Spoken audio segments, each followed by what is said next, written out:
ఎన్నెన్నో వేల సంవత్సరాల క్రితం ఆధ్యాత్మిక లోకమైన వైకుంఠంలో ద్వారపాలకులుగా ఉన్న జయ విజయులు బ్రహ్మదేవుని నలుగురు మానసపుత్రులైన సనక, సనాతన, సనందన మరియు సనత్కుమారులను లోపలికి వెళ్లకుండా అడ్డగిస్తారు. ఎందుకంటే సనత్కుమారుల పరమోన్నత స్థితి గురించి వారు అర్థం చేసుకోలేదు. అందుకని ఆ నలుగురు కుమారులు వారిని భౌతిక ప్రపంచం యొక్క అంధకూపంలోకి పడేలాగా శపించారు. ఆ శాపం వలన జయ విజయులు భూమి, నీరు, నిప్పు, గాలి, ఆకాశం, మనస్సు, బుద్ధి మరియు విద్యాహంకారాలతో తయారైన ఈ భౌతిక విశ్వపు ఆచ్ఛాదనలను చీల్చుకొని దితి గర్భంలోకి ప్రవేశించి కశ్యప మునికి హిరణ్యకశిపు, హిరణ్యాక్ష అనే నామములతో కవలులుగా జన్మించారు. వారిద్దరూ జన్మించిన రోజునే ఆకాశంలో అమంగళకరమైన గ్రహములు ఏర్పడ్డాయి. ఇంకా చీము, నెత్తురు, వర్షము లాంటి అపశకునములు ఎన్నో జరిగాయి. ఒకసారి హిరణ్యాక్షుడు విశ్వంలో ఎన్నో కలతలు, సమస్యలు సృష్టిస్తూ భూగ్రహాన్ని తన కక్ష నుండి విసిరివేశాడు. దేవాదిదేవుడు విష్ణు భగవానుడు వరాహ రూపంలో ఆవిర్భవించి భూమిని మళ్లీ తన స్థానంలో నిలిపాడు. ఈ కార్యం హిరణ్యాక్షుని ఉద్వేగపరిచింది.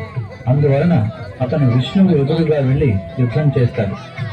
వారి మధ్య యుద్ధం ఎంతో అద్భుతంగా జరుగుతుండగా దేవతలందరూ విష్ణువు దానవుడిని ఎప్పుడు చంపుతారని ఎదురు చూస్తుంటారు.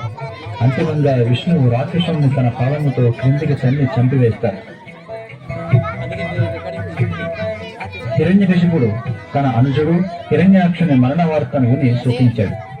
తన తల్లి, అనుజుని భార్యను, బంధువులందరికీ ఆత్మజ్ఞానం చెప్పి వారిని శాంతపరిచినా లోపల తన హృదయంలో మాత్రం కోపం ఎంతకంతకు ఉద్రేకంతో తీవ్రమవుతూ విష్ణు భగవానుని మీద ప్రతీకారం తీసుకోవాలని అనుకుంటాడు.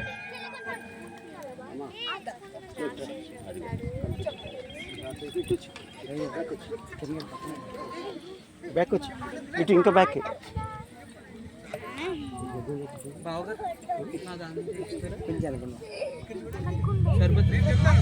అమ్మ వెనక్కి రావాలమ్మా. అమ్మ మీరు వెనక్కి రండి.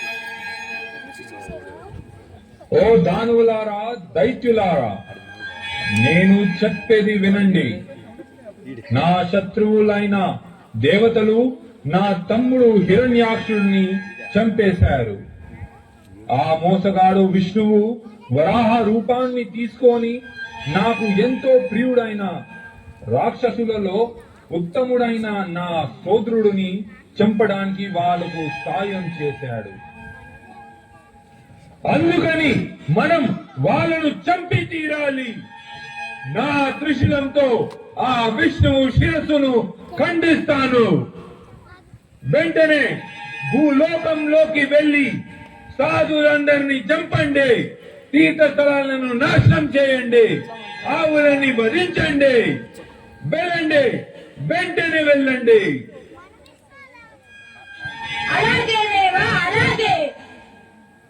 నేను ఇప్పుడు మందర పర్వతంకి వెళ్లి తీవ్ర తపస్సులు చేసి బ్రహ్మావరాలను పొందాలి. ఎన్నో శక్తులు అడుగుతాను, అమరత్వాన్ని అడుగుతాను. అప్పుడు నేను బ్రహ్మదేవుని కంటే గొప్పవాడిని అవుతాను.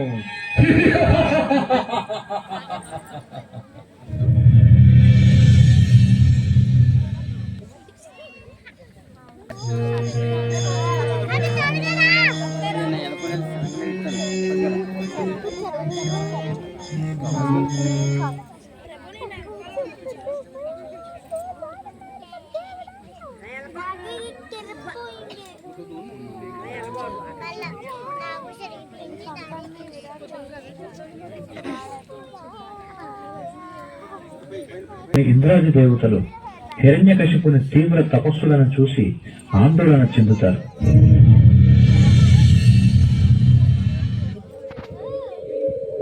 ఓం నమో బ్రహ్మదేవాయ.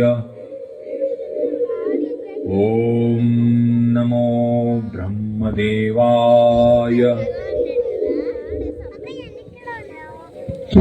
హిరణ్యకశిపుడు ఎంతో తీవ్రమైన తపస్సులను ఆచరిస్తున్నాడు. అతను ఎంతో కాలం నుండి ఒకే భంగిమలో నిలబడి ఉండుట వలన అతని మాంసము అంతా చీమలు కుట్టి తినేశాయి. అతని దేహము చుట్టూ మట్టి కొండను నిర్మించి పెంచిన ఆ చీమలను చూడండి, ఏమాత్రం విరామం లేకుండా నిరంతరం చీమలతో కుట్టబడుతున్నా అతను ఒక అంగుళం కూడా కదలడం లేదు. కేవలం గాలితోనే అతను తన ప్రాణమును పోషిస్తున్నాడు. ఎన్నో తుఫానులను, తీవ్ర సూర్య రశ్మిని, గాలులను, సుడిగాలులను, ఆకలి దప్పికల వంటి కఠిన పరిస్థితులు ఉన్నప్పటికీ అతను కదలడం లేదు. అతని దేహం నుండి వస్తున్న వేడి సెగలను మనము భరించలేకున్నాము. అతని దేహం నుండి వస్తున్న పొగలు పూర్తిగా విస్మయం పుట్టిస్తున్నాయి.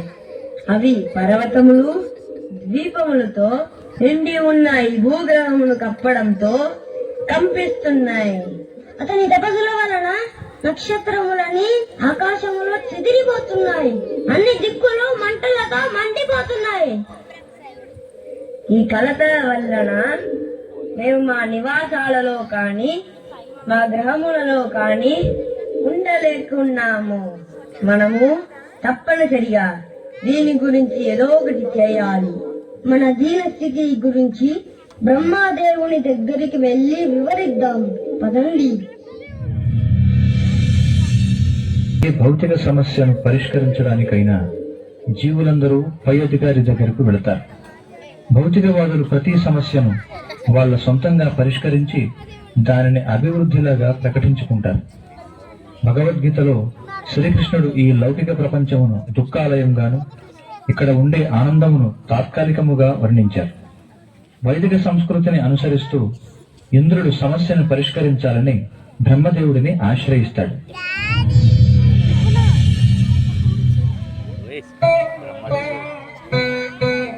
నా ప్రియమైన బ్రహ్మదేవ, మీరు పోషకునిగా ఈ విశ్వములో ఉన్న జీవులందరికీ సంరక్షకులు కనుక మేము మీ ఆశ్రయము పొందడానికి వచ్చాము. దయచేసి మాకు సహాయం చేయండి. అవును, ఈ దానవుడు హిరణ్యకశిపుడు ఎంతో కఠినమైన తపస్సులను ఆచరించడం వలన మేము మా సొంత గ్రహములలో కూడా ఉండలేకపోతున్నాము. మీకు అతని పన్నాగం ఏంటో తెలిసినా దయచేసి మేము చెప్పేది వినండి. ఎంతో తీవ్రమైన తపస్సులతో కూడిన ధ్యానము, సమాధితో మీరు ఇంతటి అత్యున్నత స్థితిని పొందారని అతను కూడా అదే మార్గమును పాటిస్తున్నాడు. అవును, మీరు తీవ్ర తపస్సులను చేయడం వల్ల ఈ స్థాయికి వచ్చారని తను కూడా అదే రకముగా చేసి బ్రహ్మ పదవి పొందుతానని అంటున్నాడు. అన్ని మత సిద్ధాంతములను మార్చి బ్రాహ్మణులు, దేవతలు మరియు గోవులను అవమానించాలని అతని పన్నాగము. ఒకవేళ అదే కనుక నిజంగా జరిగితే ఈ ప్రపంచానికి నిక్కముగా ఎంతో అమంగళము. నా ప్రియమైన దేవతలారా, మీ విన్నపములను నేను గొప్ప ఏకాగ్రతతో విన్నాను. ఈ దానవుడు హిరణ్యకశిపుని వలన కలిగిన కల్లోలితములు అన్నిటి గురించి నాకు తెలుసు. అతను నా పదవిని ఆక్రమించదలచిన విషయం కూడా నాకు తెలుసు. అందుకని నేను ఇప్పుడు వెళ్ళి అతన్ని చూస్తాను.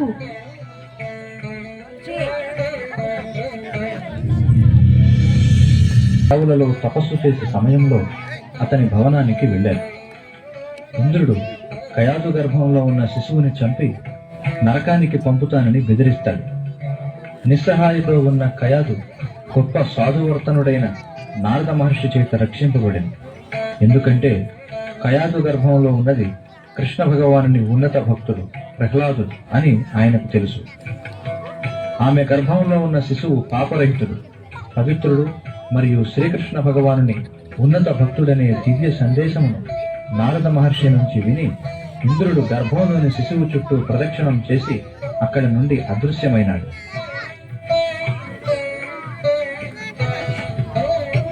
నారద మహర్షి కరుణాభావంతో హిరణ్యకశిపు భార్య అయిన కయాదును ఆమె భర్త తిరిగి వచ్చేంత వరకు ఆయన ఆశ్రమంలోకి ఆహ్వానించి ఆశ్రయమిచ్చారు. అక్కడ నారదముని ఆమెకు పూర్తి రక్షణను ఇచ్చారు. కయాదు ఎంతో భక్తి శ్రద్ధలతో సేవ చేసినందుకు నారద మహర్షి రాక్షసరాజు భార్యకు దేవదేవుణ్ణి సేవించే శుద్ధ భక్తిని బోధించారు. తల్లి గర్భంలోనే కృష్ణ చైతన్యాన్ని పొందే అవకాశం వచ్చిన ప్రహ్లాద మహారాజు నారద మహర్షి ఉపదేశాలను విని వాటిని మరిచిపోలేదు. ఆ విధంగా ప్రహ్లాద మహారాజు శ్రీకృష్ణ భగవానునికి గొప్ప భక్తుడు అయ్యాడు. పిమ్మట నరసింహదేవునికి తన ప్రార్థనను అర్పించేటప్పుడు ప్రహ్లాదుడు ఎంతో గౌరవంతో తన ఆధ్యాత్మిక గురువు నారదమునిని స్మరించి అలాంటి గొప్ప వ్యక్తుల సాంగత్యం పొందడానికి తన కృపను ప్రసాదించమని ప్రార్థించారు. కనుక శుద్ధ భక్తుల సాంగత్యం వలన శ్రీకృష్ణుని సులభంగా పొందవచ్చు. అదే సమయంలో హిరణ్యకశిపుడు మందర పర్వతం మీద తపస్సులు పాటించడం వలన తన శక్తులు పెరుగుతూ ఉన్నాయి. బ్రహ్మదేవుడు హిరణ్యకశిపుని ఆపడానికి మందర పర్వతం వద్దకు వచ్చినప్పుడు హిరణ్యకశిపుని శరీరం చీమలు తిని చీమల కొండతో గడ్డి మరియు వెదురు చెక్కలతో కప్పబడడంతో అతనిని కనుగొనలేకపోయాను. హిరణ్యకశిపుడు ఎంతో కాలము అక్కడ ఉండడం వలన చీమలు అతని చర్మం, క్రొవ్వు, మాంసం, నెత్తురును తినేశాయి.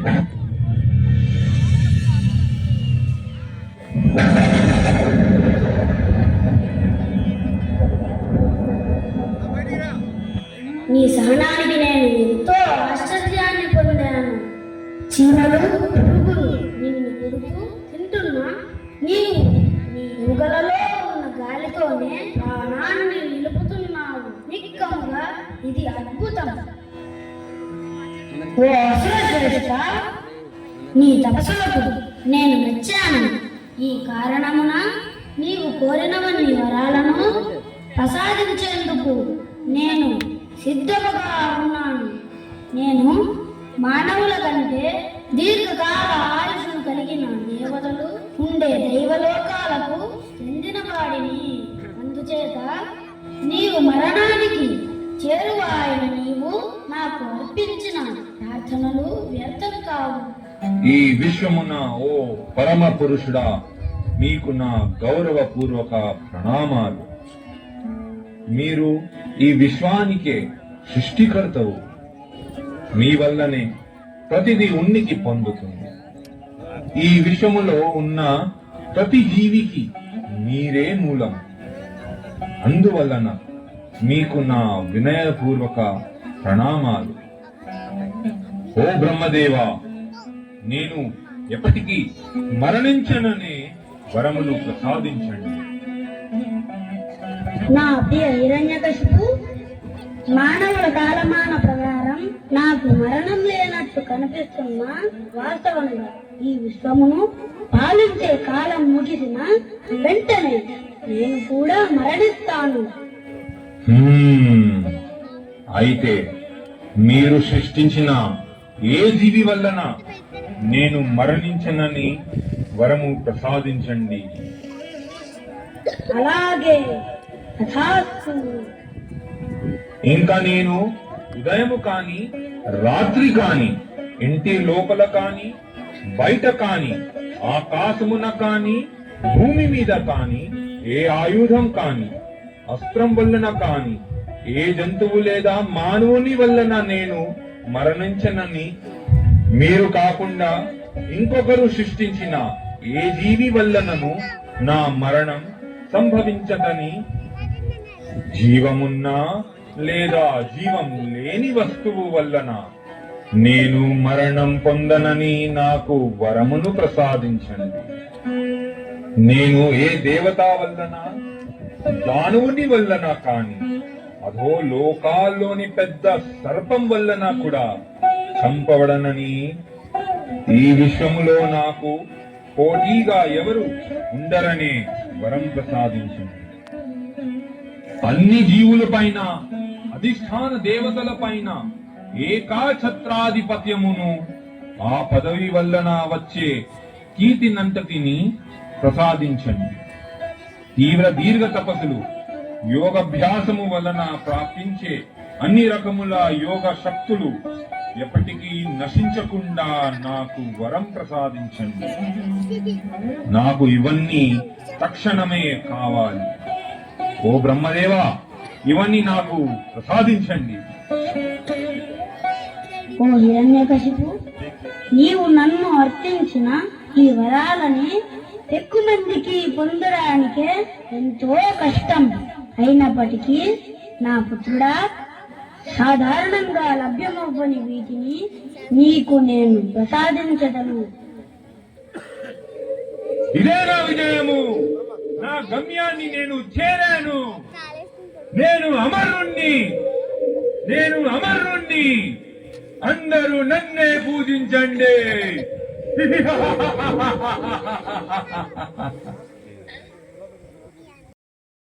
ఆయుష్ తీరగానే బ్రహ్మదేవుడు కూడా మరణిస్తారు. హిరణ్యకశిపుడు ఎంతో జాగ్రత్త వహించి అమరత్వాన్ని పోల్చే వరాలను అడిగాడు. ఆ విధముగా బ్రహ్మచే కాని వేరెవరిచే కాని సృష్టింపబడిన ఏ జీవి అయినా తనను చంపకూడదని వరం అడిగాడు. అతని సోదరుడు హిరణ్యాక్షుడు దివ్య వరాహ రూపాన్ని దాల్చిన విష్ణువు చేత వధించబడింది. అందుకని అన్ని రకముల జీవుల నుంచి తనను రక్షించుకోవాలని అనుకున్నాడు. హిరణ్యకశిపుడికి స్వయంగా విష్ణువే తనను చంపడానికి రావనవసరం లేదని తెలుసు. సుదర్శన చక్రం పంపి కూడా ఆయన చంపగలడు. అందుకు ఆ పరిస్థితిని తొలగించడానికి ఏ ఆయుధం వలన మరణం రాకూడదని వరమును అడిగాడు. అతడు అన్ని రకముల దేశ కాలమాన ప్రదేశాల నుంచి రక్షించుకుని, ఎందుకంటే ఎవరి చేతైనా ఇంకెక్కడైనా చంపబడతాడని భయగ్రస్తుడయ్యాడు. ఇంకా ఎంతో జాగ్రత్తగా ఇంట్లో గాని బయట గాని సంభవించే సహజ మరణం నుంచి కూడా రక్షించుకున్నాడు. బ్రహ్మదేవుని నుండి పొందిన వరాల శక్తులను పూర్తిగా ఉపయోగించి హిరణ్యకశిపుడు విశ్వమంతటికి రాజు అయ్యాడు. అన్ని లోకాలను ఆక్రమించి స్వర్గాధిపతి ఇంద్రభవనంలో నివసిస్తూ స్వర్గ సౌఖ్యాలను సంపదలను అనుభవించడం ప్రారంభించాడు. అతను ఎప్పుడూ మత్తు పానీయములు సేవిస్తుంటాడు కాబట్టి మైకంలో ఉండేవాడు. విష్ణువు, శివ మరియు బ్రహ్మ తప్ప ఇతర దేవతలందరూ స్వయంగా బహుమతులతో తృప్తిపరచాలని వచ్చినప్పటికీ వాళ్ళందరినీ భర్త శత్రువులుగానే పరిగణించేవాడు. చాలా క్రూరంగా ప్రవర్తించేవాడు. ఎవరికి సాటిరాని ఐశ్వర్యం ఉన్నా హిరణ్యకశిపుడు సుఖంగా ప్రశాంతంగా ఎప్పుడూ లేడు. అతను మిక్కిలి గర్వితుడై ప్రకృతి నియమాలను ఏమాత్రము విలువ ఇవ్వకుండా తిరస్కరించాడు.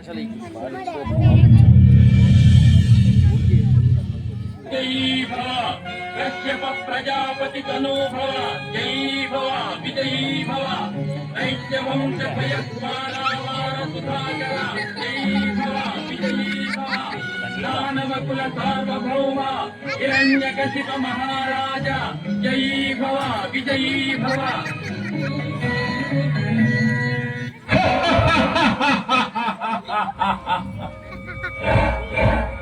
ఇప్పుడు నేను అమరుణ్ణి. అందరూ నన్ను పూజించాలి. నేను ఈ ప్రపంచానికి దేవాది దేవుడును. ఎవరు నా శక్తిని ఎదురించలేరు. నేను ఈ ప్రపంచంలో అందరికంటే మిక్కిలి శక్తిమంతుడను. ఇంద్రుడు అనుభవించే స్వర్గలోకంలో నివసిస్తున్నాను మరియు దేవతలు ఆనందించే నందన వనంలో గొప్ప సుఖాన్ని పొందుతున్నాను. దేవతలందరూ శిరసు వంచి నా పాదాలకు ప్రణామాలు అర్పిస్తున్నారు.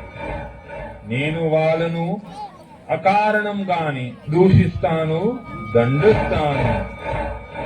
సప్త ద్వీపాలు కలిగిన భూమి నా భయముతో దున్నే అవసరం లేకుండానే అన్ని ఆహార ధాన్యాలను అందిస్తుంది. ఈ ప్రపంచంలో ఎవరు కూడా నన్ను నాశనం చేయలేరు.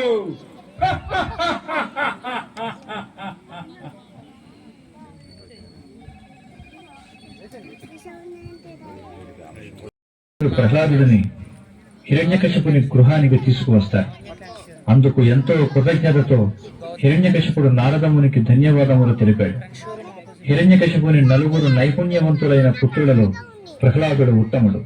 అంతేకాక ప్రహ్లాదుడు దేవాది దేవుడైన శ్రీకృష్ణుని శుద్ధ భక్తుడు కాబట్టి అన్ని దివ్య గుణాలకు ఆయన నిధి. హరే కృష్ణ కృష్ణ కృష్ణ హరే హరే, హరే రామ రామ రామ హరే హరే, హరే కృష్ణ కృష్ణ కృష్ణ హరే హరే, హరే రామ రామ రామ హరే హరే. అందరూ వారి హృదయాలను కృష్ణునికి ఎందుకని ఇవ్వలేకపోతున్నారో నేను అర్థం చేసుకోలేకపోతున్నాను. అదే నిజమైన ఆనందం. కొన్నిసార్లు నేను ఎప్పుడు కృష్ణుణ్ణి చూడలేనో కృష్ణ అని బిగ్గరగా పిలుస్తాను. తరువాత నేను కృష్ణుణ్ణి చూసినప్పుడు గొప్ప ఆనందంతో నృత్యం చేస్తాను.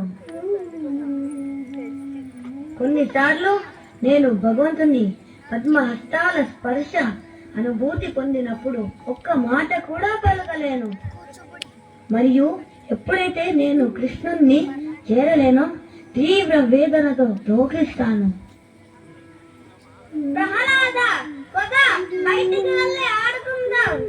కృతజ్ఞతలు, కానీ ఇప్పుడు నేను నీతో రాలేను. మనము ఎలా వినోదాన్ని పొందగలమో నాకు తెలుసు. నేను ఇప్పుడే ఒక పుష్పక విమానం పొందాను. అందులో నువ్వు విహారానికి వస్తావా? తరువాత వస్తాను. చూడు ప్రహ్లాద, నేను చాలా బలవంతుణ్ణి. ఎప్పుడైతే నేను పెరిగి పెద్దవాడిని అవుతానో మా శత్రువులైన దేవతలను చీల్చి చెండాడుతాను. ఈ విధంగా స్నేహితులు శత్రువులు అని ఎవరూ లేరు. అందరూ భగవంతుని సేవకులే. ప్రహ్లాద, ఎక్కడ నేర్చుకున్నావు ఇదంతా? నీవు కూడా మేము వెళ్తున్నా పాఠశాలకే వెళ్తున్నా.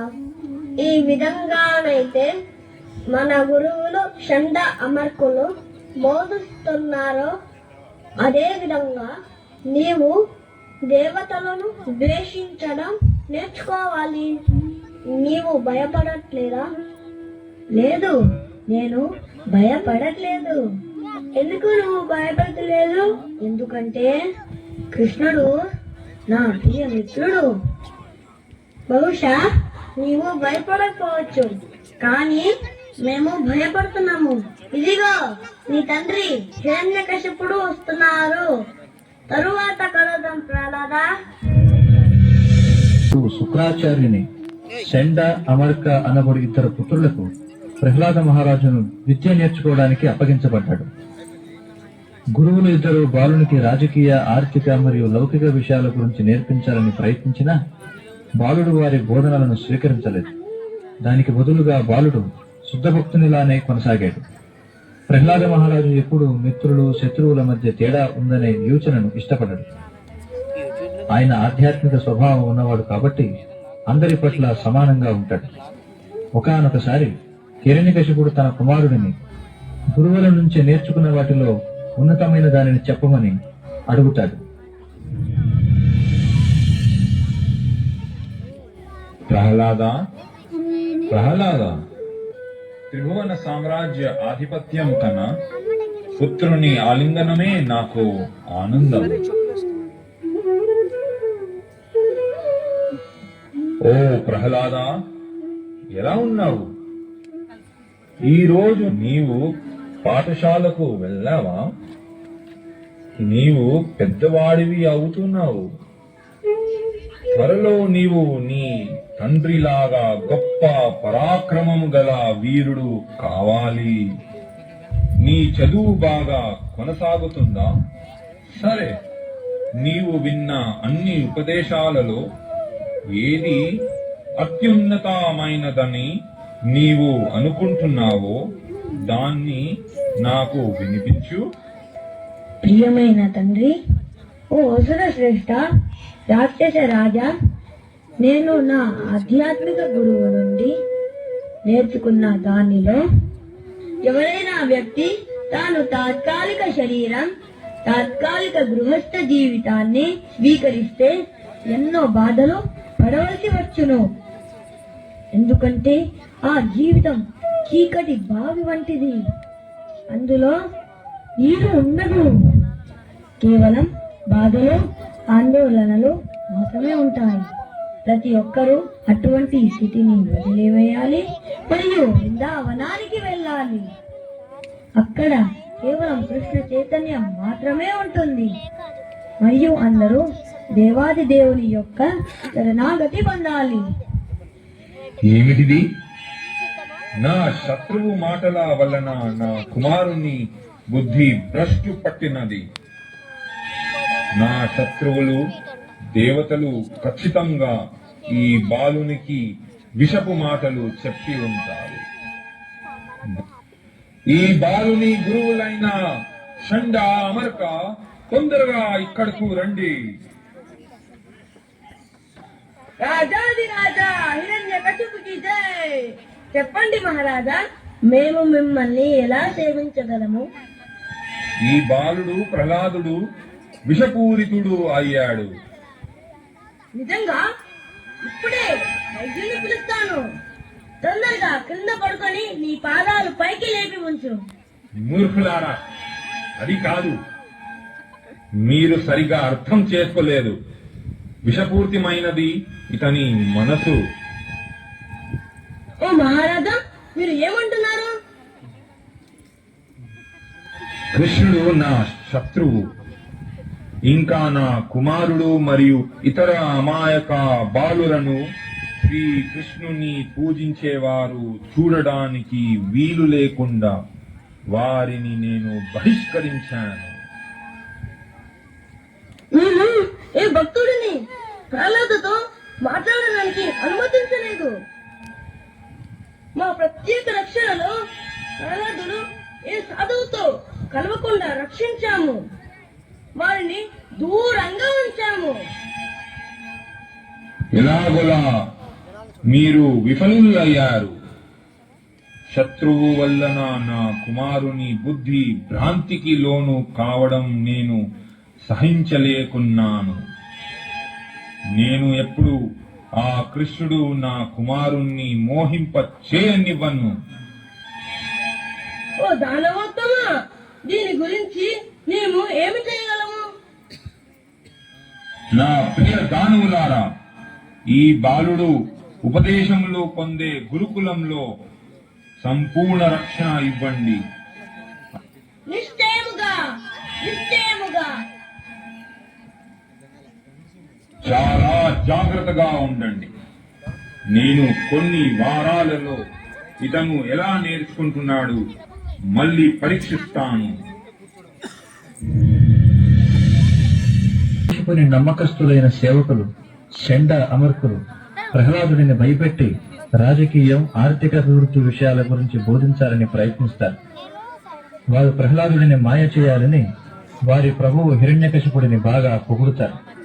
అప్పుడు ప్రహ్లాదుడు సంపూర్ణముగా, నిరంతరముగా దేవదేవుని స్మరణలో నిమగ్నమై ఉన్నాడు కాబట్టి వారి ప్రయత్నమంతా వృధాగా పోయింది. నీ బుద్ధి కుశలతను ఎవరు పాడు చేశారు? మేము నీ గురువులము కనుక చెప్పు నాయనా. దొంగచాటుగా వచ్చిన శత్రువు ఎవరో మాకు చెప్పు. అతన్ని నీ తండ్రి హిరణ్యకశిపు దగ్గరకు తీసుకువెళ్లి చంపేస్తాం, ఆయన తృప్తి కోసం. ఎవరది ప్రహ్లాద?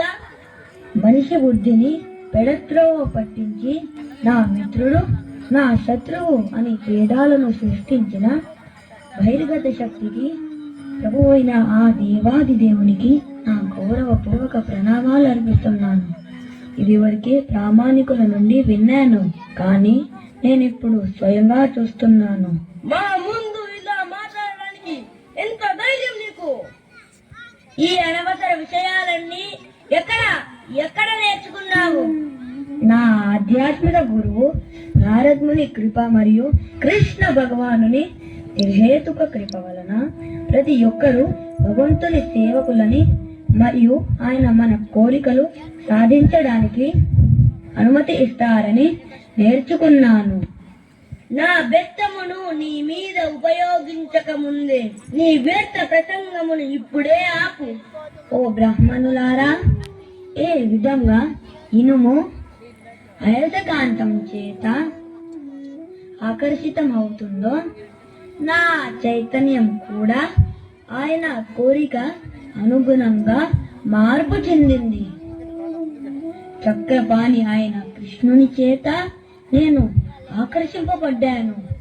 దీనిలో నా స్వాతంత్రం ఏదీ లేదు. ఓరి దుష్టుడా, నీవు మమ్మల్ని సిగ్గుపడేలా చేసి మా ప్రఖ్యాతలను పాడు చేస్తున్నావు. నీవు మా నుండి సరిగ్గా నేర్చుకోవాలి. ప్రియమైన ప్రహ్లాద, ఇప్పుడు జాగ్రత్తగా విను, లేదా రక్తం వచ్చేలా కొట్టబడతావు. నిజమైన జ్ఞానమును విను. హిరణ్య అంటే బంగారం, కశిపు అంటే మెత్తని పరుపు. నీకు ధర్మముపై ఆసక్తి ఉంటే అది నిశ్చయముగా మంచిదే. దాన్ని కేవలం ధనం కోసం ఉపయోగించు, కానీ హరిని దూరంగా ఉంచు.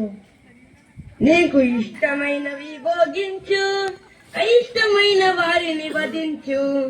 గోవులు, ఎద్దులు, పందులు, సర్పములను చంపగా మరి మనిషిని హతమార్చవా? విభజించి పాలించి నీ పౌరులని వారికి చెప్పు, ఎప్పటికీ మరణించరని. ఊపిరి వదిలేలా పన్నులను విధించడం, నీవు ఆకతాయిలా ఎలా ఉండాలో నేర్చుకోవడం. బిగ్గరగా ఆలోచించు ప్రహ్లాద, ఏదో కేవలం పాడకుండా నీ జీవితమును చేయకు విధాగా. మేము చేస్తాం నిన్ను రాజులాగా. ఎన్నో విధాలుగా భయపెట్టి ప్రహ్లాదునికి మత, ఆర్థిక అభివృద్ధి మరియు ఇంద్రియ భోగం గురించి బోధిస్తారు. కొన్ని రోజుల తరువాత ప్రహ్లాద మహారాజు ప్రజానాయకులను శాంతిపరచుటలో, కావలసిన రాజకీయ వ్యాపకాలలో వారికి లాభదాయకమైన పదవులు ఇచ్చి తృప్తిపరచుటలో, వారిని విభజించి పాలించుటలో మరియు అవిధేయత వహించినప్పుడు శిక్షించుటలో తగినంతగా విద్యావంతుడు అయినాడని వారు భావిస్తారు. ఒకరోజు ప్రహ్లాద మహారాజుని తన తల్లి స్వయంగా స్నానమాచరించి సరైన ఆభరణాలతో, వస్త్రాలతో అలంకరించి తన తండ్రి ముందు తీసుకువస్తుంది.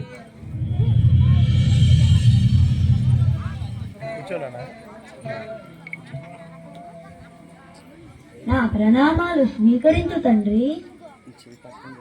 కుమార ప్రహ్లాద, ఆయుష్మంతుడా, గురువుల నుండి నీవు ఇంతకాలము అనేక విషయములను విన్నావు. వాటిలో సర్వోన్నత జ్ఞానమని నీవు అనుకుంటున్నావో దాన్ని నాకు చెప్పు. విష్ణు భగవానుని దివ్య నామ రూప గుణ పరికర లీలలను కూర్చి వినడం, కీర్తించడం, వాటిని స్మరించడం, ఆ దేవాది దేవుని పాద పద్మాలను సేవించడం, షోడశోపచార విధితో ఆయనను అర్చించడం, ఆయనకు వందనాలు అర్పించడం, ఆయనకు దాసుడుగా అవ్వడం, ఆ భగవంతున్నే తమ ఉత్తమ మిత్రుడని భావించడం, సమస్తమును ఆయనకే అర్పించడం అనే 9 పద్ధతులే విశుద్ధ భక్తి యోగమని అంగీకరింపబడినవి. ఈ 9 మార్గముల ద్వారా జీవితాన్ని కృష్ణ సేవకు అంకితం చేసేవారు పూర్తి జ్ఞానమును పొందిన వారు కాబట్టి సర్వోత్తమ పండితుడని తెలుసుకోవాలి. ఇదే నేను సర్వోత్తమ జ్ఞానమని అనుకుంటున్నాను. ఓరి అయోగ్యులారా, బ్రాహ్మణ బంధులారా, నా ఆజ్ఞను ఉల్లంఘించి శత్రువులతో చేరి ఈ అమాయకుడైన బాలునికి భక్తిని బోధించావు కదా. ఏమిటి వెర్రి పని? ఓ రాజా ఇంద్రవైరి, నీ కుమారుడు ప్రహ్లాదుడు ఏది చెప్పాడు అది నేను కాని ఇంకెవరూ కాని చెప్పినది కాదు. ఈ భక్తి అతనిలో సహజముగానే ఉంది. కాబట్టి కోపాన్ని వదిలి మమ్మల్ని నిందించకండి. బ్రాహ్మణులను ఆ రకంగా అవమానించడం మంచిది కాదు. ఓరి మూర్ఖుడా, కులాభ్రష్టుడా, ఈ విద్య నీకు గురువుల నుండి లభించకపోతే మరెక్కడా నుండి లభించింది?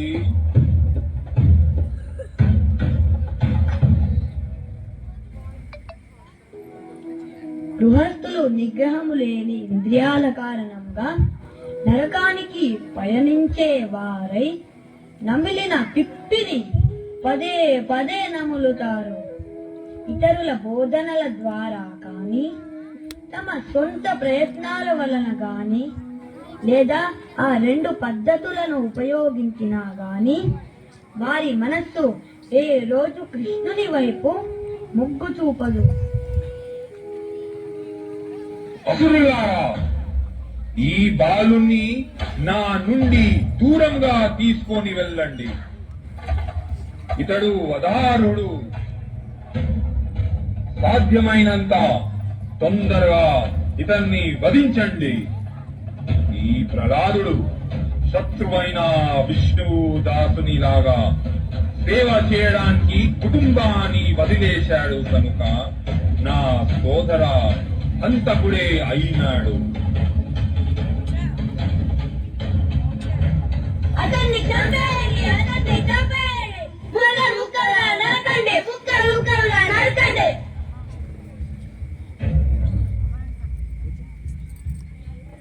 ఇది ఎలా సాధ్యం? ఇతన్ని ఏనుగులతో తొక్కించిన,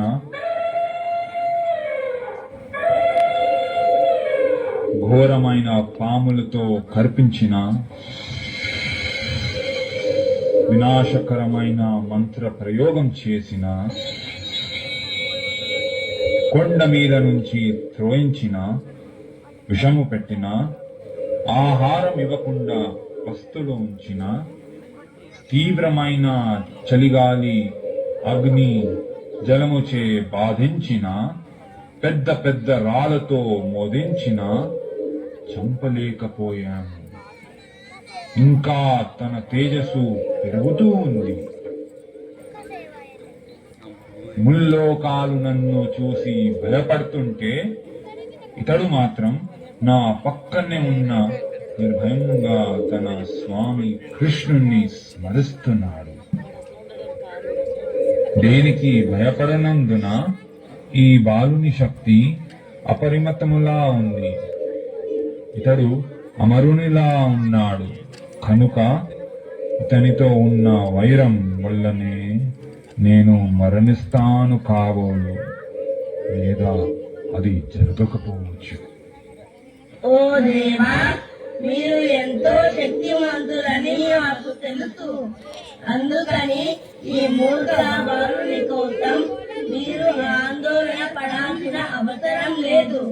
దయచేసి మాకు ఇంకొక అవకాశం ఇవ్వండి. మేము మళ్ళీ ఇతనికి బోధిస్తాము. వారి జీవిత లక్ష్యం తెలియదు. భౌతిక జీవితమే సర్వస్వమని అనుకుని శరీరాన్ని అనుభవించడమే లక్ష్యమని పరిగణిస్తూ ఎంతో అరుదుగా లభించే మానవ జన్మను వృధా చేస్తారు. వారు కృష్ణుని దగ్గరకు చేరనివ్వని ఎన్నో విద్యలు అభ్యసిస్తారు. వారికి తిరిగి భగవద్ధామం వెళ్లే జ్ఞానం తెలియదు కాబట్టి ఎన్నో జన్మలలో బాధలు అనుభవిస్తూ ఎంతో మందిని వారి తల్లిదండ్రుల్లా బంధువుల్లా స్వీకరిస్తారు. కానీ అవన్నీ హిరణ్యకశిపునికి ఇచ్చిన వరాల్లాగా వృధా అవుతాయి. ఆ వరాలను పొందడానికి ఎంతో కష్టపడిన హిరణ్యకశిపుడు వాటిని ఎంతో కాలం అనుభవించలేకపోయాడు.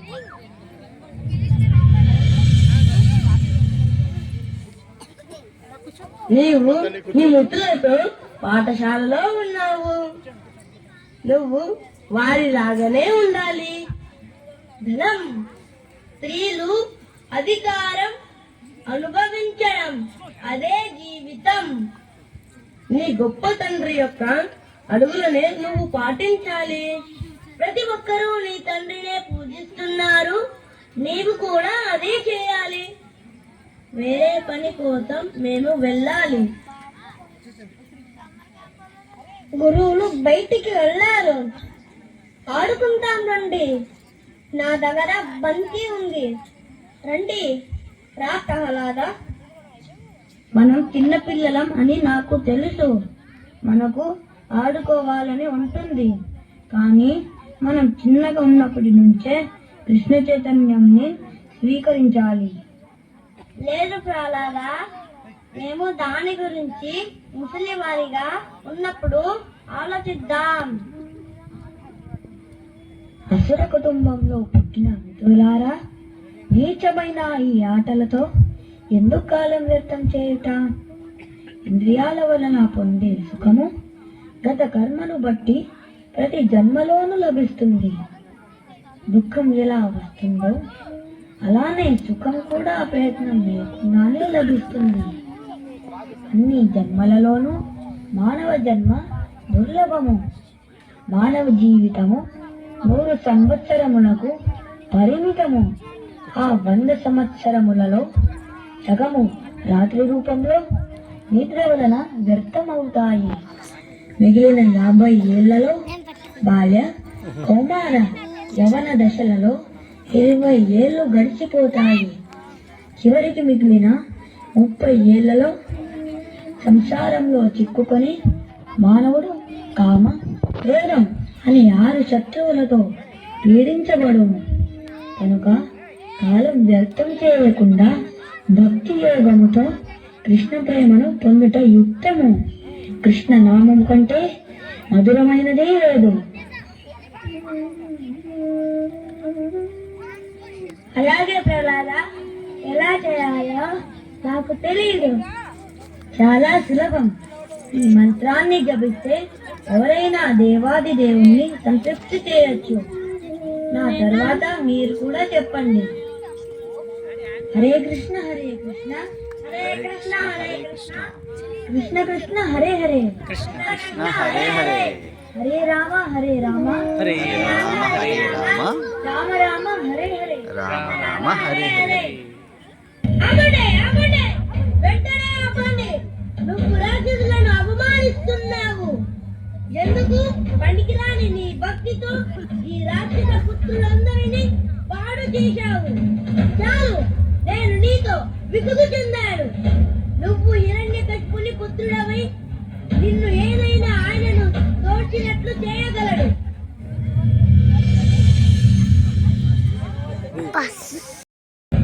పుత్రులవ్వడం చూసి భయపడిన శండ అమర్కులు ప్రహ్లాదుని మళ్లీ హిరణ్యకశిపుని వద్దకు తీసుకువచ్చారు. ఓరి ముండివాడా, మందమతి, కులనాశక, నీచుడా, నీవు నా ఆజ్ఞను ధిక్కరించావు. మూర్ఖుడైన నిన్ను నేను యమపూరికి పంపిస్తాను. కూడా ప్రహ్లాద, నేను వృద్ధుడైనప్పుడు లోకపాలలతో ముల్లోకాలు కంపిస్తాయని నీకు తెలుసు. ఎవరి బలముతో నీవు ఇంత మొండితనముతో నిర్భయంగా నా దాతను ధిక్కరిస్తున్నావు? నా బలానికి మూలమే నీ బలానికి కూడా మూలమై ఉన్నాను. కృష్ణుడు లేకుండా ఎవరు బలమును పొందలేరు. కాబట్టి ఓ రాజా, నీ అసుర స్వభావమును వదిలిపెట్టి పరమ పురుషుడు దేవాది దేవుడైన శ్రీ కృష్ణుణ్ణి పూజించండి. నాకంటే శక్తిమంతుడు, నాకంటే బాగా అందరినీ నియతరించేవాడు, సర్వవ్యాపి అయిన పరమా పురుషుడు ఉన్నాడని అంటున్నావు. అతను సర్వవ్యాపి అయితే ఇక్కడ కూడా ఉన్నాడా? అతను ప్రతి చోట ఉన్నాడా? అవును తండ్రి, కృష్ణుడు సర్వవ్యాపి. ఈ స్తంభంలో ఉన్నాడా? అవును తండ్రి, ఆయన ఈ స్తంభంలో ఉన్నాడు. నువ్వు అధిక ప్రేలాపన చేస్తున్నావు కనుక నీ శిరమును దేహము నుండి ఈ స్తంభమును విరగకొట్టినట్టు వేరు చేస్తాను.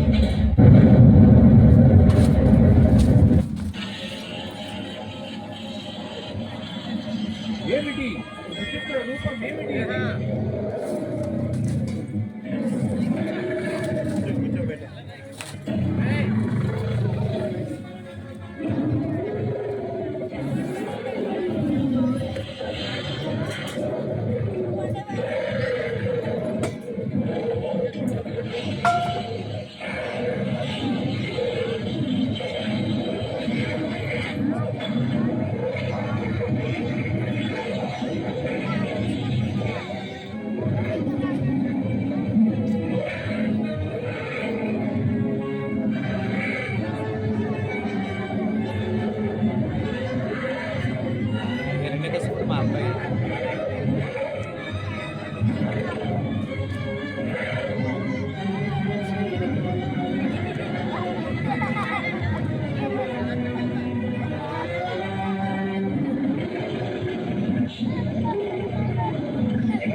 ఎంతో కాలం నుండి మా హృదయములు వణుకుతున్నాయి. ఓ ప్రభు, మీ భక్తులకు ఎంతో దయగలవారు కాబట్టి నేను ఎన్నో వరాలు ఇచ్చినప్పటికీ ఈ రాక్షసుని చంపి మమ్మల్ని రక్షించారు. వాటిలో మీరు ఏ ఒక్కటిని ఉల్లంఘించలేదు.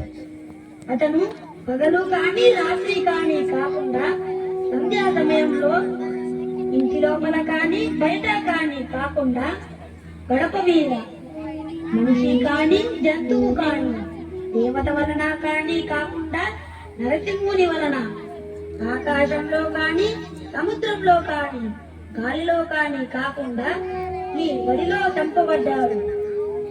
ఏ ఆయుధంతో కాకుండా కేవలం మీ దివ్య గోర్లతోనే వధించి అతనికి ఇవ్వబడిన ఏ వరాలను మీరు చెదరనివ్వలేదు. ఓ దేవదేవా, నీవే మా ఉద్ధారకుడివి, రక్షకుడివి. నిజానికి నీకే చెందిన మా యజ్ఞ భోగాలను నీవు ఈ దానవుని నుండి తిరిగి తెచ్చావు. మా హృదయములు ఈ హిరణ్యకశిపుని వలన కలవరపడ్డాయి, కానీ నీవు అతనిని వధించి వాటిని తొలగించాము. నీకు నా వినయపూర్వక ప్రణామాలు. నిజంగా ఎంతో శక్తివంతమైనది, వీటిని కలిగించేది అది చాలా అరుదు. ఇలాంటి అద్భుత రూపాన్ని మేము ఎప్పుడు చూడలేదు. మీకు మళ్ళీ మళ్ళీ మా గౌరవపూర్వక ప్రణామాలు. ప్రహ్లాదా, నరసింహదేవుడు నీ తండ్రి మీద తీవ్ర కోపంతో ఉన్నాడు. దయచేసి నీవే ముందుకు వెళ్ళి ఆయనను శాంతపరచాలి. ఒక అసుర కుటుంబంలో పుట్టిన నేను మీకు ఎలా నా ప్రార్థనలు అర్పించగలను? బ్రహ్మదేవుడే మిమ్మల్ని తృప్తి చేయలేకపోయాను. అప్పుడు నాకు ఎటువంటి అర్హత లేదు. అద్భుతమైన ఈ నరసింహదేవ రూపానికి కేవలం నా వినయపూర్వక ప్రణామాలు మాత్రమే అర్పించగలను. దయచేసి నా తండ్రి పట్ల కోపంగా ఉండకండి. మీ నిర్హేతుక కృపతో దయచేసి నా తండ్రికి ముక్తిని ప్రసాదించమని అర్థిస్తున్నాను.